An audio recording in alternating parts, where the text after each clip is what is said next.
So good evening, everyone. My name is Paku Heng, and I want to welcome you back to another season of Hmong American Weekly, a Sunday night discussion about building political consciousness and power in the Hmong community.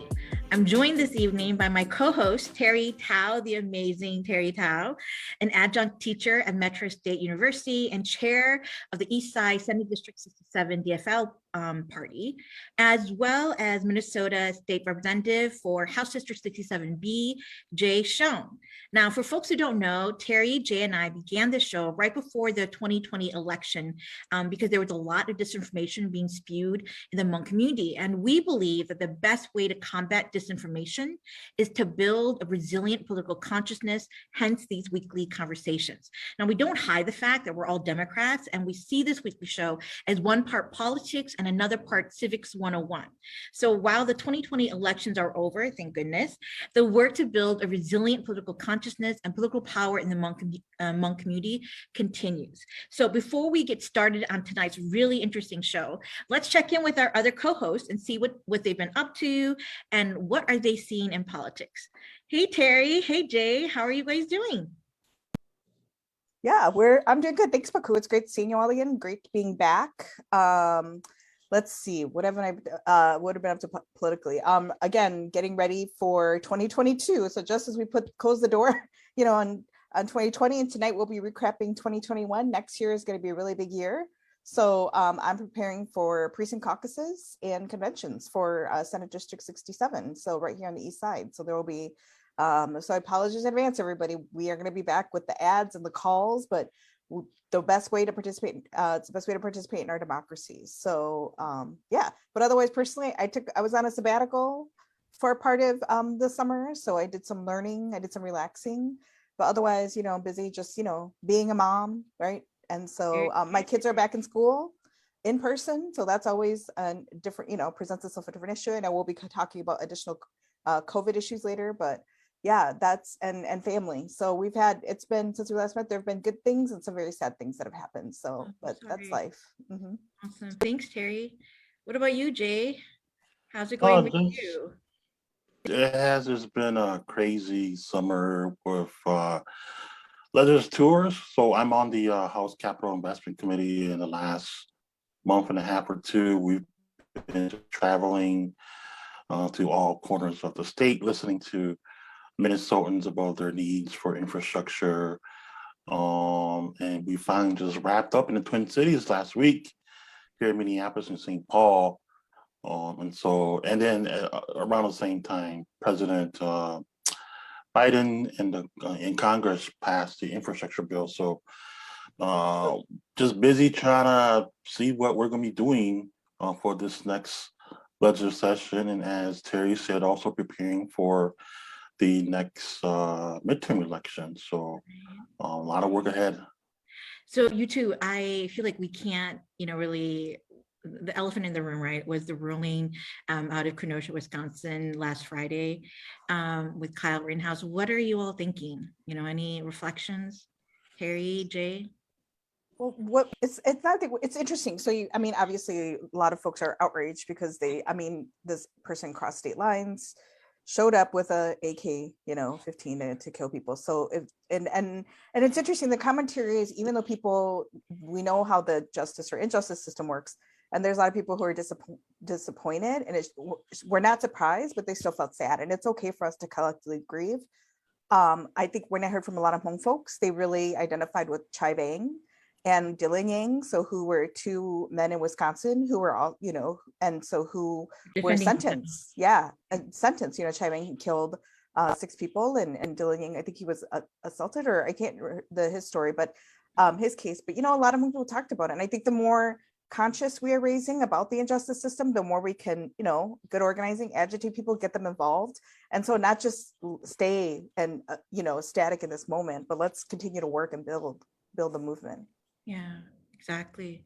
Jay, any of your thoughts?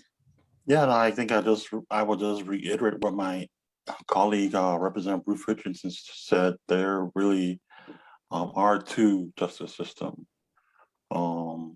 And the way how the system is right now is designed, it's working the way it is working. And that's why we it is so crucial for us to pay attention and also to pay attention to leaders who will help us reform our justice system. There's a lot of work ahead.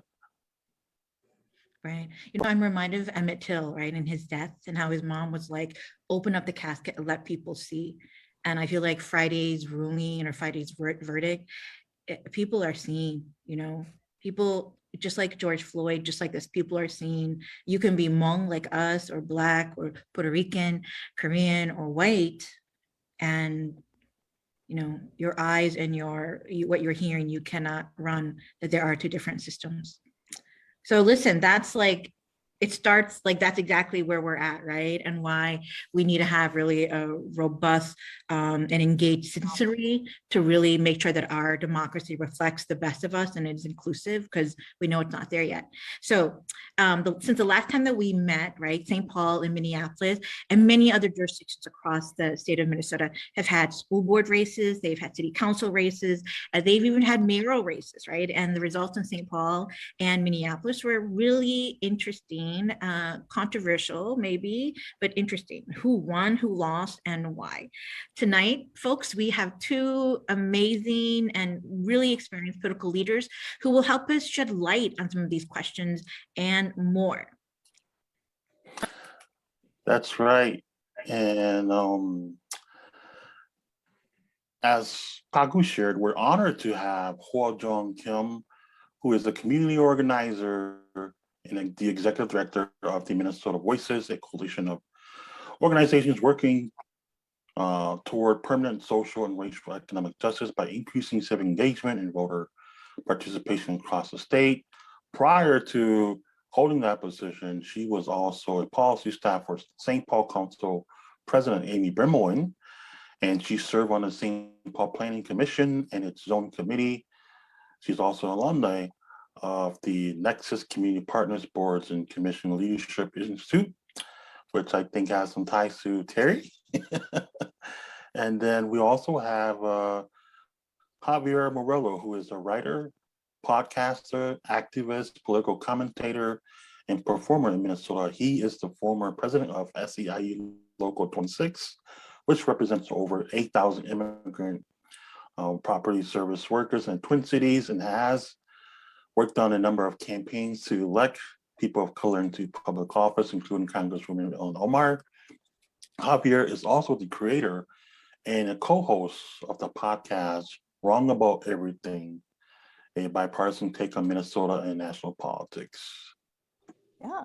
Well, welcome Javier and HwaJeong. So Javier, we'll kick it off with you. This year, there were mayoral races in both cities. You were in the West Metro. Tell us about who won what and what happened in that race in Minneapolis. Yeah, so to say I actually live in the East Metro, but I have a long career. That's right. Sorry. Yeah, no, that's okay. I always try to disclose that because sometimes like right wingers on Twitter will try to say like they act like they're detectives. Say Javier's really from St. Paul. Like yes, okay. We also are Democrats and progressives and interested in our regional economies and regional politics, etc. But yeah, so so in Minneapolis, the mayor and the entire city council was up, and there were 3 ballot questions on as well that charter amendments that people voted on. So it was in the end results, the mayor was reelected. In ranked choice voting, he got about 43, 40, I think it was 42%, 43% on the first ballot, and then in subsequent rounds, got enough second choice votes to be over the top. The second place finisher was Kate Knuth. And then we saw big changes in the city council. So in Ward 1, Elliot Payne ousted an incumbent there. Robin Wonesley Warloba in Ward 2 ousted an incumbent. Michael Rainville, and that's Cam Gordon. So Ward 2 is very interesting because I think one of the things about kind of how we look at the elections in Minneapolis is that, as I would frame it, as what the sort of common wisdom is about what happened, versus what I'd say is what, like, I'd actually much more complex and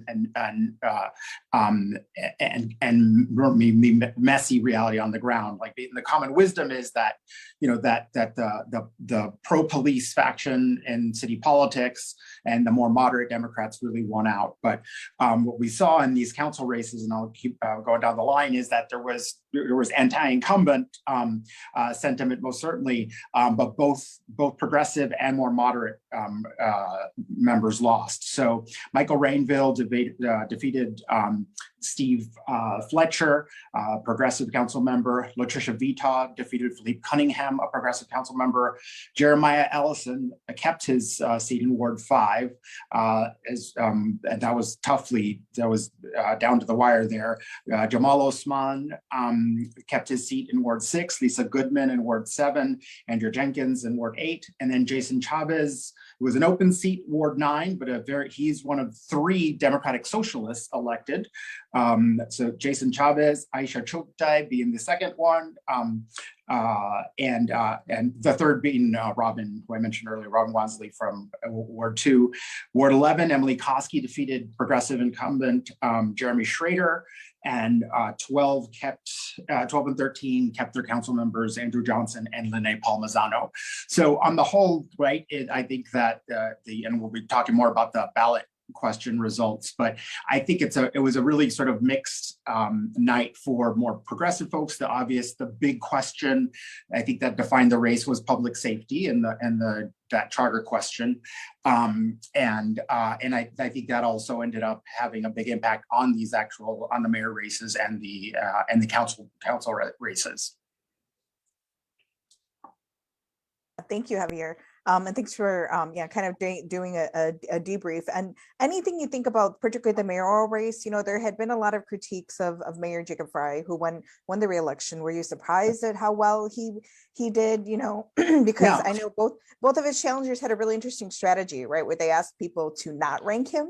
And so,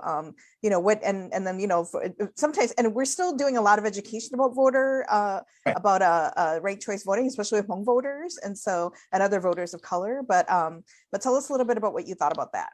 Yeah, so I'd look at it this way, right? That when typically in politics, when we look at someone who's in office and if their approval rating is under 50%, we think of that person as vulnerable. And I think that's how we should look at these results, right? An incumbent mayor who got 43% of the vote on the first ballot, that had as a first choice, is a mayor who is not terribly popular. Yes on question 2, the public safety charter amendment, which, and I should disclose, I actually worked on that campaign. I was a consultant for it.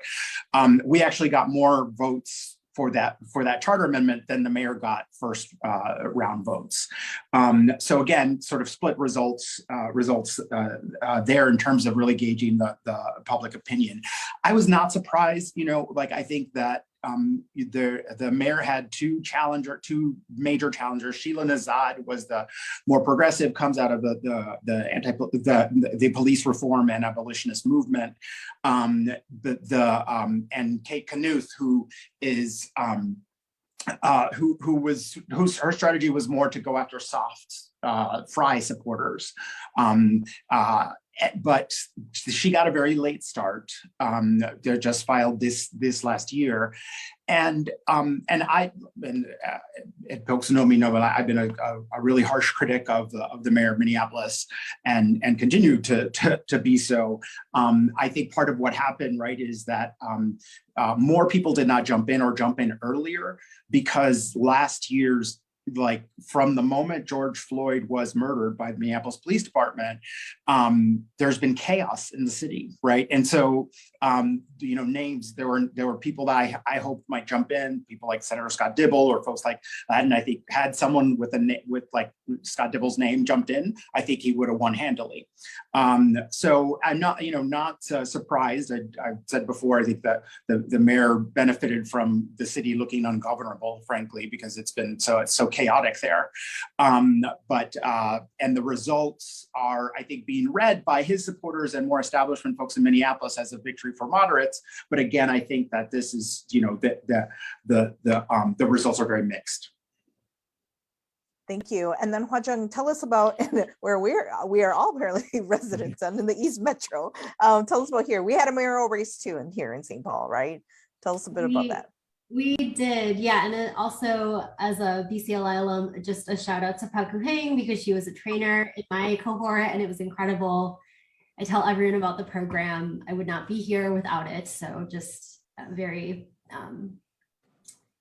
very honored to be like on a podcast with the both of you who trained me to think critically about these systems. And of course, Javier, I was like, why isn't Javier doing St. Paul? And then I was worried I was, but also honored to be with you as well, Javier, and of course, Jay. So yeah, St. Paul, we had a mayoral race. There were 8 folks that ran. Mayor Carter won pretty handedly on the first ballot with 61%. He secured the DFL endorsement this time. He did not the first time he ran. I don't know how much of a difference that made, to be honest. He essentially won with almost the same base. But I do think it was helpful in the way there was a really fairly contested school board race. I think before the results, you don't know how it's going to go down, but perceptively pretty competitive.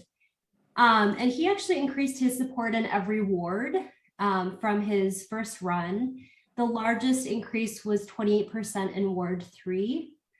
The second was Ward 6, fourth was Ward 4, then Ward 7, Ward 2, and Ward 5. And lastly, and maybe most interestingly, his increase of support margin in Ward 1 was at 1.9%, about 9 points behind the 6th place increase. So across the board, very, very popular, and of course, gaining support. He won on the first ballot in 2017 with 31,353 votes on the first ballot, and this year he won with 36,426. So increasing the base, I think there's a stronghold of his supporters as well. He's extremely popular, certainly not without criticism at time, but he pushes pretty strong progressive policies through St. Paul. In terms of rank, Dino Gorin got second place, then Paul Langfield, Bill Hosko, who's a name that we are familiar with, runs often. Dora Jones, Mickey Frost, Abu Naeem, who had ran against Daitao for the Ward 1 council seat last cycle, and then Scott Evans Worgan. But I did not do the math, but I think even collectively his opponents fall short. So even with kind of the slight increase overall, in St. Paul, there's still only about 1 in 4 of our eligible voters that turned out in the municipal election this year. So a lot of opportunity for sure. HwaJeong, I'm also curious about the St. Paul, and I guess either HwaJeong or Javier.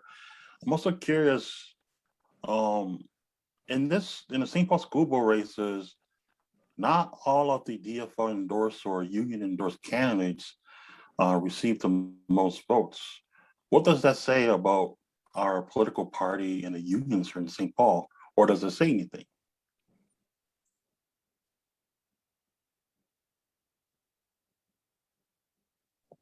I want to let Javier take a crack at that one first. Well, and I was actually looking forward to learning from you on this because I was deeply engaged in Minneapolis on question 2.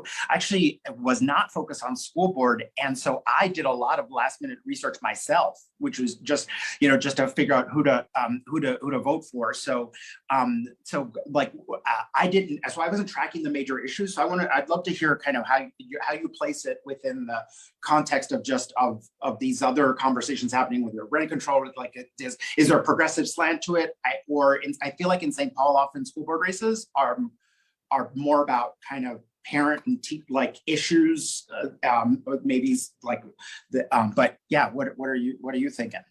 Yeah. So it was an interesting mix this year. There were, there were there were actually six folks that ran for the full term, two folks that ran for the special to fill Marchese's seat. And there were only two of the full term candidates that earned the DFL endorsement. Four of them ran for it. And then at the time, one candidate, the current chair of the school board, Jeannie, had not entered, I think officially entered the race when the DFL endorsement was happening. In terms of the four full-term seats, it was kind of a mixed bag. So Uriah and Hala got the DFL endorsement. They also earned the SPFE endorsement along with James Farnsworth. But then there would be moments where Tswv also had endorsements with Hala and Uriah that Farnsworth did not get. So it was sort of a little bit mixed for sure. And so it was, I don't know what to say of that actually. That's, part of the Jeannie jumping in late and still just basically winning every precinct except 5. And she jumped in late. She's the current chair. Is a pretty consequential leader for better or worse, and is what I'm hearing. So I don't really know. I mean, I would like to think that like a non-DFL, non-popular endorsed mayor, like a lot of the candidates got endorsed by the mayor, or even like a non-labor SPFE endorsed candidate could run and win. But that being said, Jeannie is the incumbent. She comes with strong name recognition. She's also the current chair. So I don't really know what to say of that. I also know that like in a weird year where that's kind of one of the more interesting races with rank controls on the ballot, I think there's a lot of sort of like independent expenditure stuff going on as well. So I don't know. Well, and I'm remembering correctly that Tswv was not DFL endorsed, right? He came close. He came close. He was very close. He came close, right? But he was the largest vote getter in the final results. So I think that always like speaks to a really organized campaign. I will say when I did my last minute research, one of the things that I was surprised to learn was that Tswv was not DFL endorsed, because he's one of the names that I had seen the most and had heard like people talking about the most, and often that equals right the DFL endorsed candidate. And so I think it speaks to his organization, because I think school board races are also really hard to run, because not everyone follows that closely. Not everyone has kids in school, but everyone can vote, and people don't donate a lot of money to school board races, so you don't have a lot of mechanisms to get your message out. So I think it's it's actually really, really impressive when someone is able to win. I'd say Jim's win is particularly impressive because unlike the board chair, right? I think she benefited from the name ID, right? But Jim's campaign, it just seemed like pure shoe leather and grit, and really knocking lots of doors. Yeah. Well, Javier, I want to come back to you because you had talked something about Minneapolis, and we know that this coming year, the Minneapolis City Council will have 7 new council members. And for the first time, the majority of the council members will be people of color. And, you had said before about how a lot of progressives were taken out by these new candidates. Some of these new candidates or some of these winners are people of color. And so what do you think this means? And, do you think that having a majority of people of color will change policies, there's like this, there's the thinking that, people of color are the more progressive, candidates or legislators, right? Or city council members, is that true in this case, in this dynamic? What do you think is going to be the effect of having people of color as a majority? That's a really great question. And I think that it's fascinating. And when you look at the split, so before, as I was preparing for our show tonight, I was making a list of sort of 3 columns: people who are generally considered to be the progressives elected, those generally can be considered to be the moderates, and then those who might be kind of swing votes. And it's almost even, right? You have progressives, you have Elliot Payne in 1, Robin Wansley in 2, Jeremiah in 5, Jason Chavez in 9, and Aisha Chukutai in 10. On the kind of more, definitely pro-police and more moderate Democrat side were Emily Koski, Palmisano, Vita, Rainville, and Goodman. So it's 1, 2, 3, 4, 5, and 5, and then Jenkins, Jamal, and Johnson. I would say, in their past voting behavior, they can sort of be with either side on kind of real standard progressive issues like policing, for example. So that's why I was thinking about like that read that the moderates have won is actually, this is a pretty messy council for the mayor to get an agenda through. I think because there's going to have to be a lot of sort of jockeying with all of them. Wait, what was the other part of your question was? About of course the majority council. But what you see, right, with those, there are people of color in each of those columns. Right. There's Elliot, Robin, Jeremiah, Jason, and Aisha are all people of color. They're the progressive group, and in the more moderate group, Letitia Vita is definitely in that group. And the swing, 2 out of the 3 are people of color: Andrea Jenkins and Jamal Osman. So I feel like that is a sign of maybe a new era in our Minnesota and urban politics, because like people of color are not just sort of assumed to be one thing or another. It's actually, that all 3 factions, and these are my words, not anyone else, no one's describing themselves in this way, but the fact that each one of those as a representative from some of our underrepresented communities in the state, I think is, although I'm a progressive Democrat and disagree with some of them on a whole host of issues, I think that is a sign of progress and our coming to maturity as communities of color in this state. And so that's, I think, the real thing, because the other thing that happened that was really interesting is that it wasn't until like the day after the election that like Sahan Journal, had a headline like, hey, it's a majority people of color council.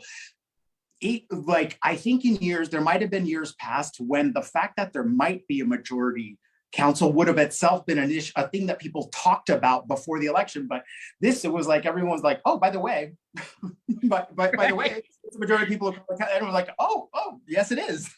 Right. So right. I think it's a sign of our state maturing in terms of being our communities just being more represented in all areas. Right. People of color are not monolithic, right? Exactly. But that also makes me think about the amendment questions, right? People of color are not monolithic. And so just to let folks know, like in Minneapolis, there were 3 ballot measures. They were on like the mayoral system, they were on rent control, and amendment number 2 was on, basically the question was asking folks, would you agree, yes or no, to the creation of a new Department of Public Safety? So tell us more about this amendment. What happened, and were you surprised by the results? Why or why not? So this is the campaign again that I actually worked on. I was a consultant for, and it was full disclosure, wins are always heartbreaking. We know this, like wins and losses in politics, right? And losses are devastating. And this one felt particularly hard because we are the state that, and Minneapolis is the city that was the epicenter of a global uprising and reckoning on racial justice. And this was the first opportunity that folks in Minneapolis had to vote on anything with regards to public safety. Last year, after George Floyd was murdered, a friend of mine who's worked in politics for many years said to me, we have like a 6 to 18 month window, because while especially white folks are focused on racial justice, and if it's not done then, And this person said like, and I think it's on the earlier end of that range. And I think, and that turned out to be, to my mind, I've thought about it ever since, but very prophetic, right? Because I think what happened on question 2, I mean, how we lost, it's fascinating, right? Because I think our opponents were very successful at defining our position as radical, as defunding the police. Now, if you think of it that way, that they successfully defined us as being radical and as being about defunding, even though the amendment did not defund the police, to be absolutely clear, that's a falsehood. But they successfully defined us as that, and we got more votes than the mayor did in first choice votes. I think that's a sign of real progress in the national conversation when it comes to policing. The fact that that many folks in Minneapolis actually either did the work to educate themselves to find out what is this really about and voted despite all of the misinformation with us, or maybe they believed the misinformation and they were fine with that radical position. I think that to me, with time, I've seen like has given me hope. If you think back to Minnesota was the first state that that defeated a gay marriage ban on the ballot. And my husband and I were talking about this just yesterday, right? We used to lose those in every state by margins like 70%, 75, like by large margins, and like until the culture changed. And so this being the first time that any jurisdiction really in the post Black Lives Matter era has really voted on something like this, the fact that we started at 43%, I think is occasion for hope. I also think, that now, like at the end of the campaign, we have agreement. The mayor has himself said that we do need to create a Department of Public Safety. What a lot of people don't know is about the language in the charter amendment that we were trying to get rid of, is that it was put into the city's constitution in 1961 in a campaign that was led by the Police Federation, the police union. And it's very unique in all of Minnesota in that it establishes a specific ratio for how many police officers per population. And what that does is give the police union enormous leverage over the city and taxpayers in negotiations. And so this was the first campaign ever to attempt to remove that language. Now everyone, again, including the mayor, are saying that they agree with taking that language out. So, there's now, I think our work in our campaign is pivoting really to accountability on that front. I think on public safety, again, I think there's one story. The common wisdom is, the left lost on this question. I think that when you dig in to actually analyze what this really shows is that it was a muddied, a lot, like voters are confused, right? Voters are and they're confused for good reason, right? When crimes goes up, you get like it's not irrational to be scared if crime goes up, right? No one wants to be a victim of crime, and so the fact that we were able to get these numbers, despite people really then then using that crime to stoke even more fear, because that people tend to think smaller when they're fearful. So I think on questions of public safety and the city remains deeply divided and confused. Right. About what the path forward is. Right. And I also think I'm just going to ask one question to follow up on that. You said that the city is confused and divided, right? Mm-hmm. And what really struck me was some of the division in the communities of color, right? You would have thought, the conventional wisdom is like all people of color would have wanted police reform, but that wasn't the case.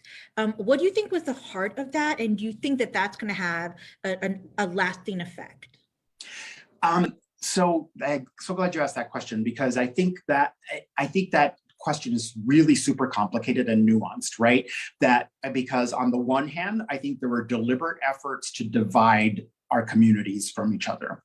I think also, I think one thing that I think our campaign did not could like a sort of a lesson, right, is that there are folks in the North Side community, leaders who have been leaders for a very long time and felt just offended that the campaign did not start with them or like consult with them. I think there's a sense from a lot of younger folks that like, well, that's gatekeeping, and and we get to have ideas too. But in the end, like it's irrelevant whether that's a good thing or not. That's a political reality, and as organizers, we deal with political realities.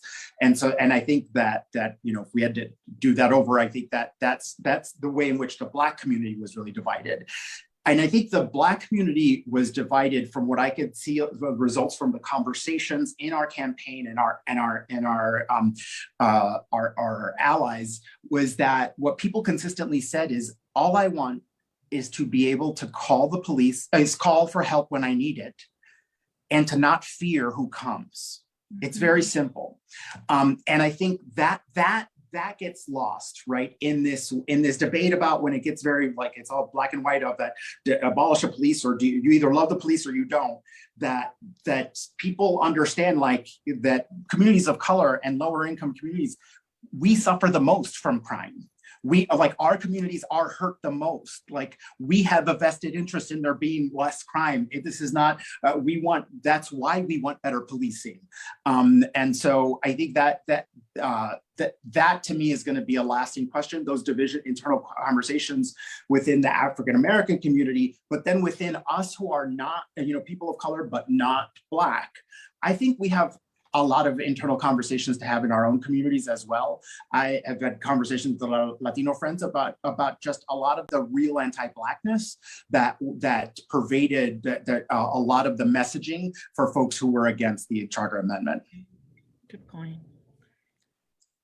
Thanks.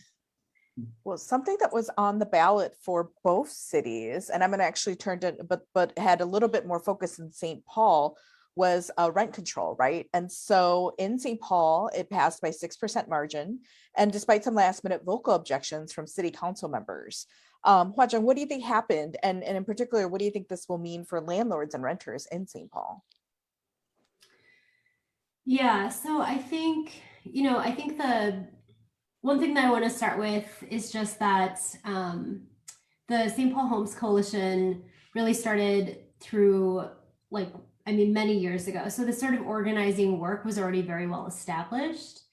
And they had initially submitted 9,100 signatures to start with, which was basically 1/3 of the total number of votes that they received. And they had made over 250,000 contacts with voters during the election season. The ordinance is now with the city to implement, and it will limit the rent increase to 3% annually. There was a great article, I guess, op-ed that Margaret Kaplan wrote, and she is the ED of the Housing Justice Center, but she references a research study from the U of M, the Urban and Regional Affairs Department, that showed that median rent increases in Minneapolis only increased like around 3% annually for the last 20 years. So, assuming that we have a very similar housing market as Minneapolis, it should seemingly not be as volatile as I think the opposition wanted us to believe. They did a ton of mailers, by the way. They not only outraised and outspent us, but it was a small but mighty crew that organized St. Paul for St. Paul renters, which was fabulous. But back to the data, when the data was actually disaggregated, they found that BIPOC renters were more likely to experience rent hikes than the median. So the high end of the median was impacting people of color. And overall, it showed a cumulative rent increase of about 32% over the last 2 decades for BIPOC renters. So really, to me, what this is about is sort of around the housing and economic justice for our communities of color. In St. Paul, 82% of our Black residents, 64% of our Native and Indigenous residents, 62% of our Latino residents, and 58% of our Asian residents are renters. So this policy is about racial and economic justice. It's also about public health. I believe the housing is a human right, but it's also a huge contributor to sort of the public health of our city. And I think it's an opportunity for us to change our view on housing as just an investment opportunity versus like a justice opportunity. So it does sit with the council members. Even though I left the city not even 6 months ago, I actually haven't watched a council meeting, but the one that I caught snippets of was Mitra talking to her other council members and sort of saying that, like, as government, it's their opportunity to model and to try, and that we don't always have to get it right. I do think there are a lot of concerns around incentives for developers, incentives for landlords to stay. But overall, I think, I mean, we'll see, but I do think it's an important one to have done, particularly since my last day at the city, they repealed tenant protections. So this is a great opportunity, I think, for residents. That was kind of an interesting bookend as a longtime housing advocate, but I think it's a opportunity that St. Paul was ripe for, which was, you know, if you spoke to any St. Paulite and you asked them how, you know, a law was made in St. Paul, they would not say, knock your neighbors, sign a petition, bring the power to the people. But now I think a ballot initiative is going to be a really interesting new way of getting things done politically, even in a city that is pretty progressive. Last thought is, it was endorsed also by the mayor and strong legislators in the state. I think that helped get the information out there, like it raised the profile. But I do think that the campaign did a ton of voter contact and tough conversations with folks to get them to support the ballot initiative. And it did just a little bit less than what the mayor received, but the opposition, again, pulled in really strong numbers. They had like 27,000 no's. So it was by a very small margin. And I do think the no's actually expanded the voter base in an interesting way because the mayor, again, had just shy of 36,000 votes. So it was interesting to see who voted for what on the ballot this year. Yeah. And shout out to Tram Huang, who was the campaign manager and super awesome. She also happened to be my student at the Humphrey. So I was particularly proud that she did a fantastic job in leading the campaign. But also, I mean, I think that just as you said, like they were so outspent that to me, it also just speaks to the crisis that we're in, that like, because I knew a lot of people who had misgivings. And in fact, I think the mayor, when he endorsed it, said, like, I'm not voting for it because I think the language is perfect or doesn't have problems. In fact, but we need to move this conversation forward. And I think that really gave a lot of people permission to who might have had misgivings to say, you know, like the way I did persuasion on it is to say, listen, we are in a racial justice emergency and in a housing emergency. We are not in a landlord's profit emergency. And so like we need to prioritize it. We're not in a developer's profit emergency. And so like we need to prioritize one thing. It's got to be one of the first two, not the developers. Well, Javier, I mean, I think you see something really interesting, right? That we are in this moment that you would imagine is ushering in a new kind of progressive era. And yet in November, earlier this month, we saw a lot of defeats. You know, you talked about Amendment 2 in Minneapolis. We saw same-day voter registration voted down in New York City. And then we also saw the loss of a lot of, you know, quote unquote progressives. And so for both you guys, Javier, for both of you, not just both of you guys, for Javier and HwaJeong, you know, do you think that the most recent kind of electoral results, do you think that there are going to be indications of what's going to happen next year in the 2022 elections, you know, and what if yes or no? And then also like, what did we learn this year as progressives or as people who want to usher in a new progressive era? What did we learn this year that we should be taking into the next electoral cycle? Either of you guys can jump in. You want to go first? I'll jump in. So I think, you know, when I look at these results and project forward, I am very concerned. The thing that I am most concerned about, though, is that, you know, what was hard about working on question 2 in Minneapolis is like I work on both the voter ID campaign and the marriage amendment campaign in the same year. And we were up against a lot then. And I've never worked on a campaign where we were up against more enemies than this one, meaning that there were Democrats who fundamentally believe that their electoral chances next year depended on us losing. They really wanted us to lose. That's why you had Angie Craig jump in, and then the governor and all this to say that they didn't support it, and describe it as defunding the police, even though it wasn't that. So as I said, they've been friends and allies, but I'm a firm believer in politics that you have to hold your friends accountable. And the fact is that they did not speak the truth when they described the amendment the way that they did, and they did that because consultants told them that. And why that worries me is because, like, I have a friend who works in DC politics who says, like, no one believes Republican talking points more than Democratic consultants.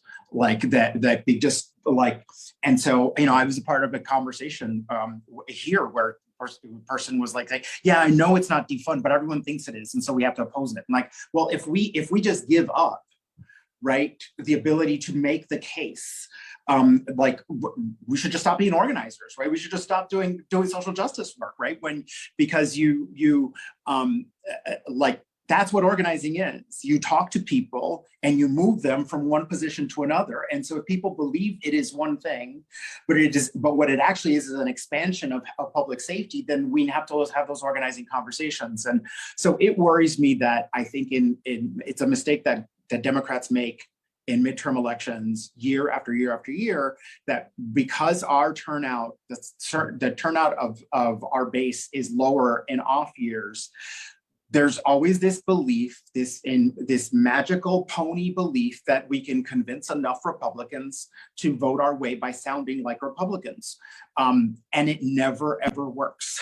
So it is, I hope that, I think that what does give me hope is that there are a lot of people who are seeing this and are frustrated and are trying to stop that train for next year, but the forces are really big on the. It's a question that we can never seem to quite get past. Javier, I feel like I'm hearing you say, like, in these moments of like really tectonic change, right? We need our elected officials, we need people in politics to be bigger, not diminished. We need them to be bolder, right? Not weakened. What about you, HwaJeong? What are you thinking about? Is this prophetic? What happened in earlier this month? Is it going to be prophetic for next year? And what are some of the lessons that we can take as we are, because we are all of us, we are organizers, right? What are the lessons we can take into 2022? I think for me, it's the 1 in 4 registered voters. Like to your point, Javier, there's so much more potential in expanding our base than there is trying to persuade anyone that they should switch sides or try to get moderates to be, vote more Democratic. I think there's enough opportunity for us to find new folks to win bigger and more progressive seats. I also feel like, as you all know, there's a very volatile, cycle of funding that comes into this sort of civic engagement work. Like millions and millions and millions of dollars poured into Minnesota because we were purple at best, despite whatever we want to believe. But then there isn't this, it's the get up, but there isn't stay up dollars, right? So how do we maintain this engagement and that same level of engagement in communities across the state that don't have that narrative or language to understand, right? It's not enough to be a person of color, right? To be progressive, you have to understand that the issues that matter to you most, the way that you're able to put food on your table where you live, the type of healthcare and quality of care you can get, and even within that system, if it's not racialized, that all is tied to a value system, and a value system in a lot of ways that's tied to a party, at least right now. And so I think there's more potential in new voters, but also I was in a meeting, and I'm awful at quoting where I get my information from, but I promise I'll follow up with it. But it was a woman from a national study, and they were showing that Gen Z actually was one of our largest demographics of voter drop off. And that is terrifying to me, because not only do we tell them, oh, it's your problem to fix, they're saying to us, well, you told us we should turn out to elect these folks and we're still not seeing change. So why is the electoral system the most powerful, impactful way to make change when we're not seeing the change that we need, because we need it right now? So I think there is also opportunity to engage Gen Z. I look to them as my moral compass, not just how to use digital platforms, honestly, but like, I look to them. Is this right? Like, are you vibing with this? Do you understand? Like, does this mean anything to you? Because I think that they're already there. They're more diverse, they're more aware in a lot of ways, at least the ones that within my circle that I get to call friends and ask questions to. But so in terms of like next year, I honestly think we're kind of in trouble with kind of the way that our politics are right now. And to be honest, I think the way that, it's hard to, I've been a DFL board member on my state senate and volunteer and caucus every year. And I think that there are a lot of issues with engaging new people in that process, particularly in a city that is a very like DFL stronghold. Like, I don't think the DFL gained any seats voters this year. Not fact, but that's my impression. So I think there's a lot of opportunity. I don't know what that will translate to, but I'm hoping that we dig a little deeper. HwaJeong, I'm hearing you say, like, and I'm thinking about the Wellstone, Javier, I think you've even trained with me on this, right? The Wellstone kind of ideology that, it's usually like two circles, right? Like a Venn diagram, and where the circle overlaps, that's like the conventional wisdom is that's who you have to convince, and then you win 50+1. And HwaJeong, what you're saying is, no, we can grow the circle. Instead of a circle, we can make it like an oval and grow the base. And that's really where we can shift power and get kind of the democracy that we all deserve. And Right. I think that you're absolutely right too. We do that in off years. Exactly. Right? Like, even for my organization, we're going to try new things and engage folks that have never voted before and build up their voter data. Right. But I want to know, like, how many times does it take to show up to a school board meeting for them to ask a question? How many times does it take them to show up to their neighborhood district council to even consider that they could run for something? Right. Like, that's sort of the core competencies that I think turns people into active voters, and active voters that are then actually willing to do the relational organizing to text their neighbor to get out and vote. And those are the folks that I don't think we're reaching right now. But yes, I do think there's opportunity. Yeah. I want to go back to something, HwaJeong, you said earlier about permanent infrastructure, right? That like what tends to happen, especially in communities of color, is that in political cycles, like a lot of money comes in, like in the last 6 weeks, and a lot of people start door knocking, and the work that HwaJeong is doing at State Voices, right? That work of building out permanent power in communities, that is our long term. That is what it can't be as mechanistic as like, oh, we invest at election time. We have to invest in communities, because when the community is empowered, what we see is like, why do white people vote in much greater numbers? Why do older white people vote in much greater numbers? Because they see the fruits of their power when they do it, right? Exactly. And our communities, so long as they are dispossessed, and don't see it doesn't mean anything. But like, so that's why we need to build powerful communities, and then who feel powerful, and that is what brings in civic participation. Yeah, so true, Javier and HwaJeong.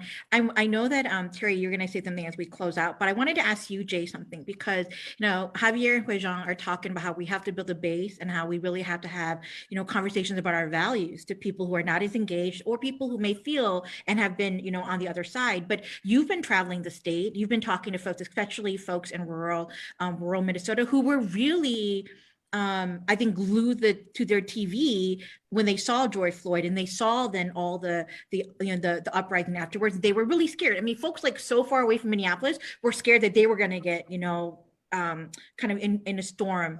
Do you think that that's something that we have to think about as progressives have to think about as they go into 2022? Or do you think that there is space there to have these conversations, to have, people who may have been, let's say, against police reform to be like, oh yes, or against more representative democracy to be like, oh yeah? Well, I think that there is room for conversation on that too, but what's really pressing right now, from what I'm hearing from people, is this pandemic. How are we going to get out of it? People want to know how will they be able to put food on the table? how will they get a job? How will the economy be? How will grandma and grandpa still be alive next year during this pandemic? Mhm. And that's a lot of the messages that I've been hearing from around our state is that in terms of George Floyd, in public safety, of course, we all want our neighborhoods and families and everyone to be safe. But then we also know that there are a lot of loopholes and there are a lot of things that we need to do to fix um, our system here. And these are some of the conversations my colleagues and I been having the last, I can say the last 3 years since I've been here in office. And it goes back to the conversation what Javier said, in which I have to say that one of the things that I really respect about my colleagues, my Republican colleagues, is that when they are in a majority, they lead as if it is their last opportunity to get anything done. But for us Democrats, when we are in power, we are very cautious. We try to not take any bold stand. And I always ask my questions, what is the point of us being in a majority if all we're going to be doing is be part of the status quo? Right. Well, God, bold questions and hopefully some change in 2022. Yeah. So no, and I think and really just good observations for us to think ahead, because I know a lot of us are like resting. It's a really busy holiday season. We're still in the middle of a pandemic, and sadly, Minnesota's #1, right, with COVID rates right now. So we have other things that are bearing top of mind. But we do know that next year is going to be a massive year for elections. So I think the observations tonight, what has happened, is really helpful and informative. I was taking down lots of really good notes too. But we are also really lucky that we have so many amazing people who are doing this work, doing the analysis and working on these issues in our community. And so I really want to thank Javier Morillo for joining us today, as well as HwaJeong Kim for coming and kind of sharing their insight. You'll notice tonight we're trying something a little different. Our format, it wasn't as bilingual as it was before. We will occasionally intersperse shows with doing it in that format where we're both in Hmong and English, particularly on some really big policy issues that we know is really complex for a lot of folks in the Hmong community. But we will be back. So we're back this season, and we'll be back every 2 weeks right now. So we'll be back on December 2nd. Actually, we'll be sadly returning to talk about the pandemic, right? Because there has been, things are changing all the time. And it's still, I will say this too, in the Hmong community, still very much impacting us in so many different ways. So really, on behalf of myself and Representative HwaJeong and the Bakuhang, I want to thank you all for tuning in tonight and hope to see you in a couple weeks. So until then, whatever time off, the holiday you celebrate this upcoming week, but also happy Hmong New Year. So to everybody. So, yeah. Thanks, Gary. Thanks again, Javier, HwaJeong. You guys are awesome.